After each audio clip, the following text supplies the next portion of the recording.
Ito ulit ako. I would like to express my being respectful para sa mga Pilipino kasi pag ikaw ay isang Pilipino, ikaw ay marunong magsalita ng po at opo. So, kung ikaw ay isang magalang, kung ikaw ay isang Pilipino, dapat marunong kang magpo. So, ano ba ang kahalagahan ng pagrespeto? So, ito ay gamit natin at ating ginagawa araw-araw. So, mag po at opo tayo. So, kailangan natin itong uh, uh, anong tawag nito?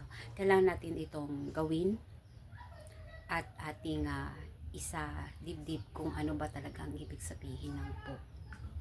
Dahil itong salitang ito ay napakahalaga. Dahil dito na masusukat kung gaano tayo nagrespeto sa taong gumawa sa atin, kung paano tayo nabuo.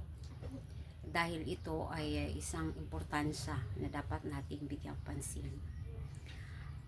Sa ngayon, wala akong aambag, kundi sabihin sa inyo kung paano tayo magpo at opo.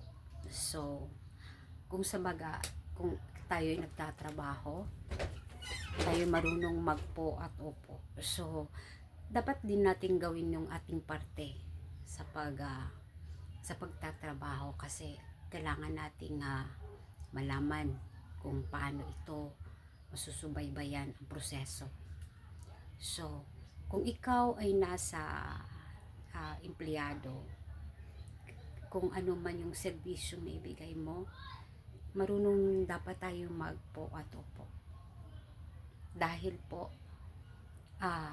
dito makikita kung gaano tayo kaseryoso sa ating trabaho.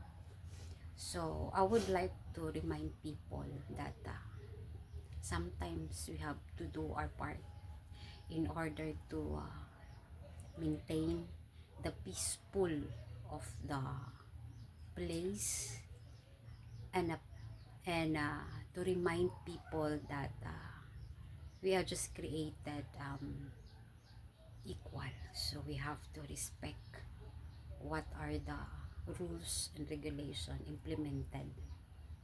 So, ngayon ako ay andito para mulat sa lahat kung paano tayo magrespeto. So, ako po ay naniniwala kung nirerespeto mo yung trabaho mo, babalik din yun sa iyo. So, ganun lang.